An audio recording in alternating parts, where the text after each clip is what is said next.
Welcome back. All right, so we've got some expansion teams on the board because Seattle's joined the National Hockey League officially today. So I want to take an overview of expansion throughout the years. I'm starting with San Jose because that was the first expansion draft I saw as a hockey fan. Other expansion drafts had taken place before that, but I wasn't a hockey fan at the time, far too young to remember any of that. And like even when the WHA came in, I was not a hockey fan at that time. So it started with San Jose, and the brilliant thing San Jose did was the marketing and the combination of logo and the color teal. Nobody was wearing teal in the National Hockey League. Suddenly everybody was wearing teal, meaning everybody was buying these jerseys, everybody was buying their t-shirts and their hats and their jackets. So when I started collecting jerseys, which was in the early 90s, late 80s, 90, 91. And so when San Jose came in, I was already starting to collect jerseys. I didn't want one for San Jose because I felt like everybody else was getting that one. So I didn't bother. I actually ended up getting Ottawa and Tampa the following year when they came in. But that was because I didn't see anybody wearing those. So I just did. I think San Jose was one of the last teams I actually got a jersey for. I think when I met my wife, I had, I think, 26 different teams, and I think they were one of the last ones I had of the 26 teams. Eventually, I had all 30, but at the time I met her, I didn't have all 30 teams. And when San Jose came into the league, it was weird, because it wasn't just a flat-out expansion draft. They didn't just have, okay, here's our expansion draft. What they did was, the Guns, when they decided to go off to California and create this team, they said, all right, so when Cleveland merged with the Minnesota North Stars, and Cleveland had moved from Oakland, the Oakland Seals, we'd always kind of planned on, going back to the Bay and trying again, or going back to Northern California. So the San Jose Sharks were kind of an extension of the California Golden Seals, Oakland Seals. And so there was a dispersal draft among NHL teams, and Minnesota got some players, and San Jose got some players, and there was an expansion draft. And in all, I think there's like 46 players or something like that all ended up being taken and moved around. But in the end, San Jose gets a pretty good roster out of it. San Jose clearly planned this out pretty well. And they had a much better first season than anybody had expected. Brian Mullen was their leading scorer that year. 18 goals, 28 assists, 46 points. Leading scorer among veterans. I'll get to it. David Bruce, 22 goals, 16 assists, 38 points. Fantastic season for David Bruce, which I liked Bruce in Vancouver. I didn't see a 20 goal season coming out of him. And this is a storyline that we see all the time as well. Player will, maybe meander around the league a little bit. Maybe he doesn't have all that much in terms of offensive production. Goes to an expansion team where he has a chance to play on a power play and play top 6 minutes. And suddenly the points and the goals are there. Pat Falloon was their overall leading scorer and top rookie. 25 goals, 34 assists, 59 points. There was a lot of pressure on him right out of the gate to be the face of the franchise. It didn't end up working out quite the way that San Jose would have wanted. And then, of course, after a pretty good first year, their second year was a nightmare. It was a disaster. There's actually a video on the channel here on truly awful seasons with the San Jose Sharks that second year. Jeff Hackett was their goalie who played the most games. So I'm looking at goaltenders on this board who played the most games for their team that year. And Jeff Hackett was 11-27-1 with an .892 save percentage. For that time, an .892 save percentage, very respectable. Hackett was a tough luck goaltender. He was always on teams that lost a lot, but his overall numbers were pretty good. It was just anytime Hackett got traded to a team, I would kind of think, well, they're done winning then, because Hackett's there. He's a good goaltender, but every team he goes to, they usually don't win very many games. So they win 17 overall, which was more than was expected. They were expected to challenge Washington's record of 8 wins, the dubious distinction of 8 wins. And so they doubled that, and then some, by 1. But they were still last overall. One thing that made this team different, and I had to put this up here, was they had Link Gates and Jeff Odgers. This was a team that could drop the gloves. And right away, they made sure that, yeah, they were probably going to lose. Some games were going to be ugly. But they might get ugly because guys are ready to drop the gloves. And he didn't really push around San Jose so much, so because they would push back. And it was an interesting dynamic with that team. So the following year, at $45 million, the same price that San Jose paid for that, In comes Ottawa and Tampa Bay. So the league's made of, what, $130 million between three teams? It's just nothing like now. So Ottawa decided to go with youth, and Tampa decided we're going to go with the veterans. And this was a strategy that was employed in this expansion draft, and then Anaheim and Florida would kind of do the same thing when they came in. So for Ottawa, going with youth means what? It means you're likely going to struggle. And I think Ottawa probably struggled more than Bruce Firestone could ever have thought they would. I think Tampa Bay probably did a little bit better than Phil Esposito would have thought they were going to. But it was different watching these two teams come in together and see just how absolutely flawed Ottawa's team really was. Their leading scorer was Norm McIver, who was a trooper. 17 goals, 46 assists, 63 points as a defenseman. And he was consistently their best player. Jamie Baker, 19 goals, 29 assists, 48 points. Very respectable totals for Jamie Baker. Darren Rumble was their top rookie at 3 goals and 13 assists.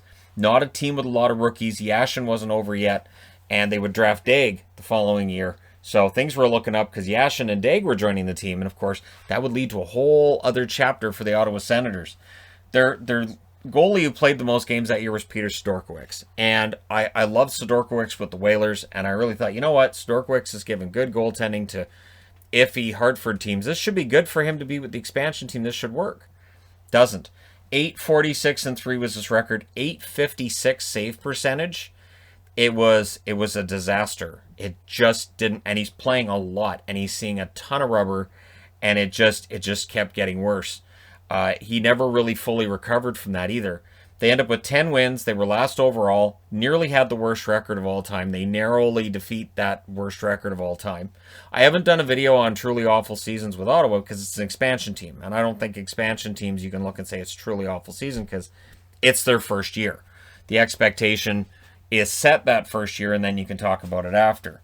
But for Ottawa, rough year. Tampa Bay, on the other hand, with their veterans, they won their share of games, and they were entertaining at times as well, and hardworking. Brian Bradley, who I had felt had been underutilized in the NHL for years, I've been a big fan of his, he really hit the ground running in Tampa. 42 goals, 44 assists, 86 points. And I remember the Canuck reaction to this being basically, and I mean like management being, well, he wouldn't have that kind of ice time in Vancouver. And I seem to remember myself yelling at the radio, he has 42 goals. What do you mean you don't have room for a 42-goal scorer? So yeah, John Tucker, 17 goals, 39 assists, 56 points, was their second leading scorer. Rob Zaminer was their leading rookie. 15 goals, 28 assists, 43 points. And their leading goaltender, Pat Jablonski, 8-24-4 record with an 874 save percentage. 23 wins recorded that year by Tampa. They finished 22nd out of 24 teams in the National Hockey League. So they were ahead of San Jose. They were ahead of Ottawa that first year. And, I mean, that's predictable, but they were ahead of San Jose and Ottawa. And, of course, they would win a Stanley Cup first out of those three franchises, in that those other two franchises have yet to win a Stanley Cup. So Tampa Bay right out of the gate was built pretty well. And they would end up with Darren Pupa not long after that. And, yeah, things get better for them quickly.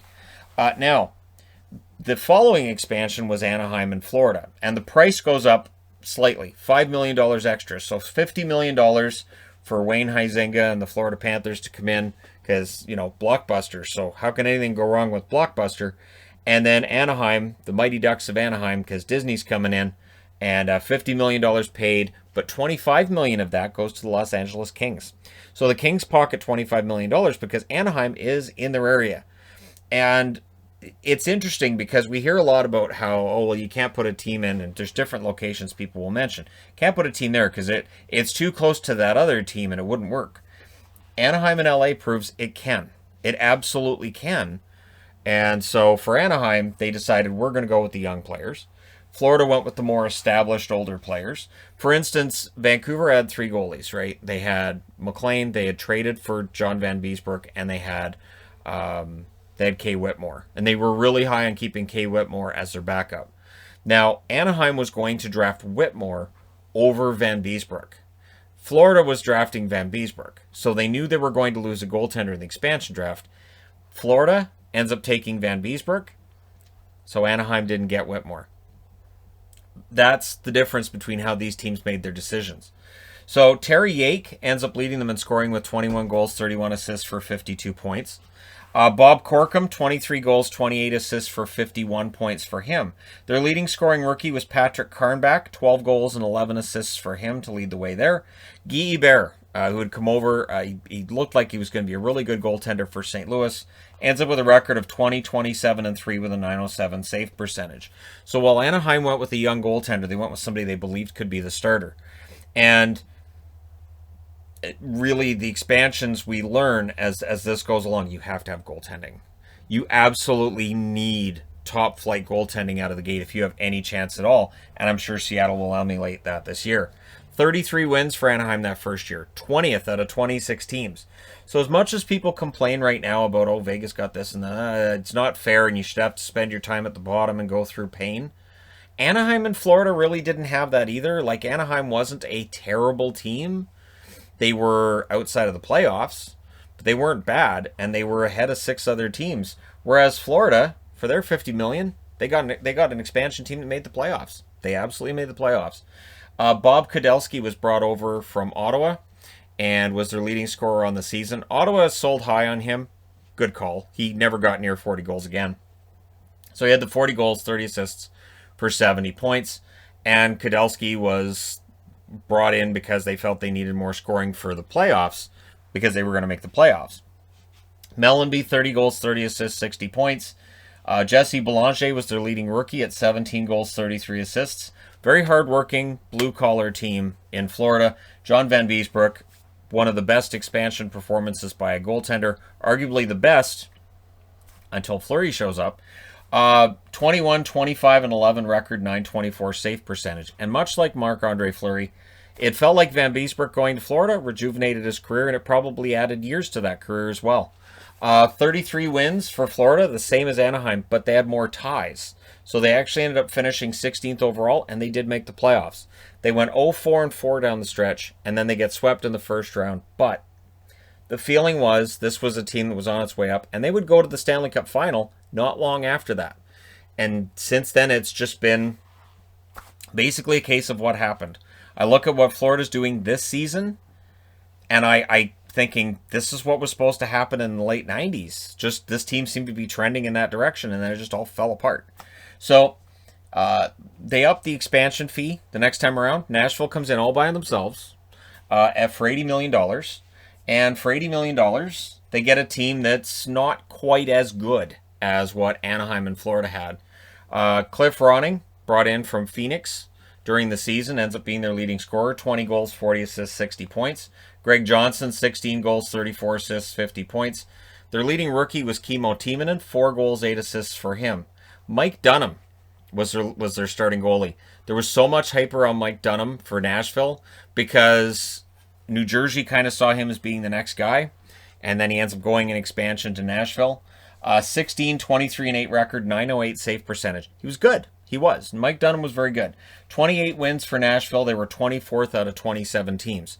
So they weren't quite at the same level of Anaheim or Florida, but still respectable. And part of how they get there is Trotz behind the bench, right? Trotz was the only coach this team had until not that long ago, and Barry Trotz knew how to get the best out of this team. And so they ended up winning far more games than you would have thought that they would when you looked at that roster on paper. So we move on to Atlanta. And of course, it's now a Winnipeg logo because they're no longer the Atlanta Thrashers. They came in for $80 million as well. And it was a rough start. This was a franchise that was kind of all over the place right out of the gate with who they picked in the expansion draft and then who sticks around and some of the trades that were made that first year. Andrew Burnett was their leading scorer, 23 goals, 27 assists, 50 points. I don't think I've done a Burnett video. I think I need to because he is a kind of forgotten player who I would put it in the journeyman playlist as well as the career playlist.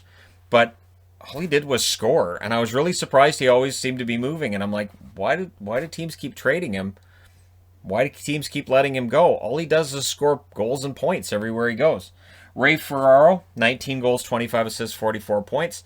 You have a hard time finding a broadcast from TSN with Ferraro on the panel where they don't bring up the Atlanta Thrashers. There is a level of needling that's going on there. Their leading scorer, you want to talk about needling? Patrick Stefan was their leading scoring rookie, 5 goals, 20 assists. He's remembered as being a huge, just a total bust. That draft though was not seen as a very strong draft, and so Stefan busting as the number one is part of the reason why the draft those picks are all moved around. And of course, that was the year that Burke came out with the Sedin twins, which worked out pretty well for him. Norm Miracle was the goalie who played the most games. He ends up 4-19-2 with an .890 save percentage. He ends up playing the most games because Damian Rhodes can't stay healthy. When Damian Rhodes is healthy, he's not good enough. Damian Rhodes was brought in with the idea that he was going to be the guy, that he was going to do for them as a young goaltender what maybe Guilbert had done for Anaheim. And it never clicks. It never works. As I said, he dealt with injuries. There was always something with Rhodes that just got in the way. So getting the goaltending right is absolutely, I would say, 60% of what you need to do in order to have a good season as a first-year team.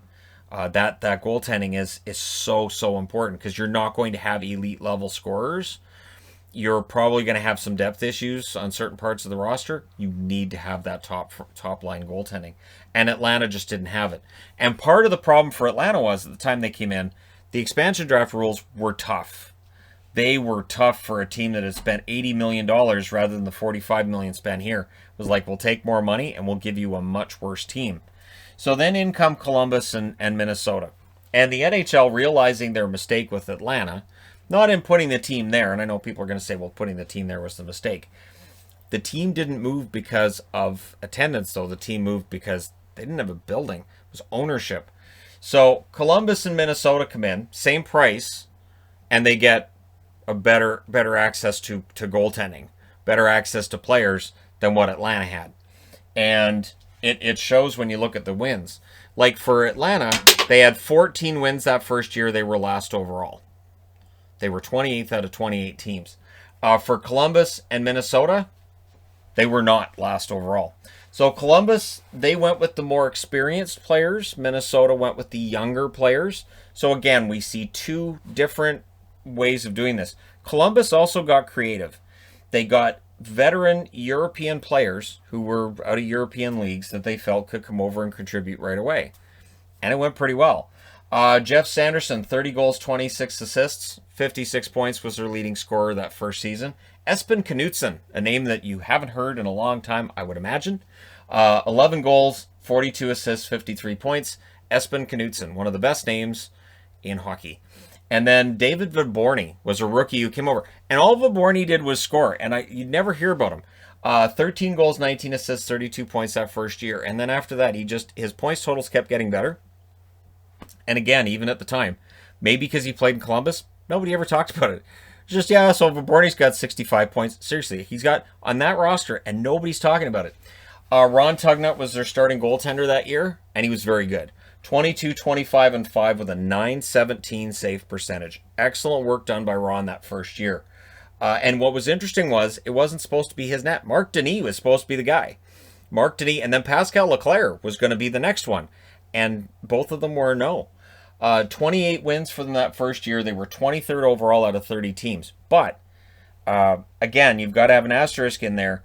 The fact that they did have players that they would be like, okay, this is the next guy. This is the guy who's going to do it for us. And then it would fall apart is part of the reason why Columbus was mediocre for as long as they were. Now, I know some people will say, well, they've still been mediocre. I would say being a playoff team this day and age, which they were the past 3 seasons before this one, gets you out of mediocre territory. But yeah, it just, there were a lot of stops and starts along the way and a lot of changes and behind the bench and in general managers and whatnot.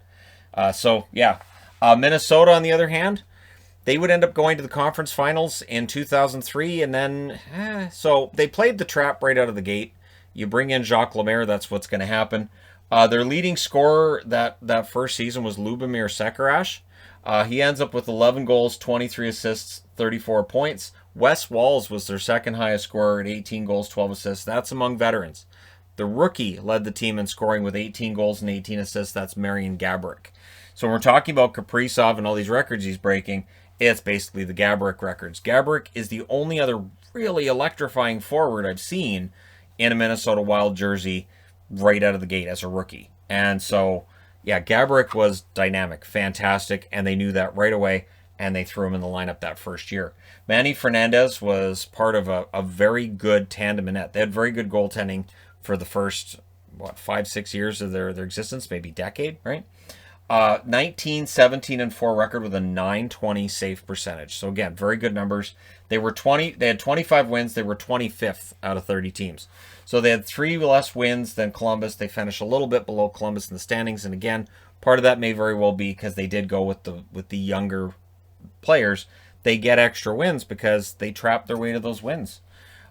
With all of these teams coming into the game over a period of a decade, because you're spreading out all the talent among these few teams, it becomes easier to shut teams down. It becomes easier to trap games and end up with 2-1, 3-2 kind of slow games, maybe 2-0, 1-0 as well.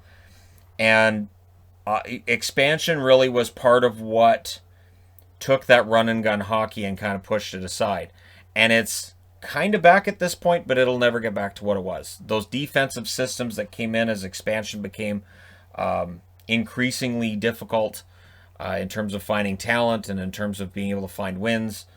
That defensive system that came in as a result of necessity is never, I don't think it ever goes away, because coaches really stress the defensive side of it. They seem to get more upset about a goal going in their net than they get excited about a goal going in the other net.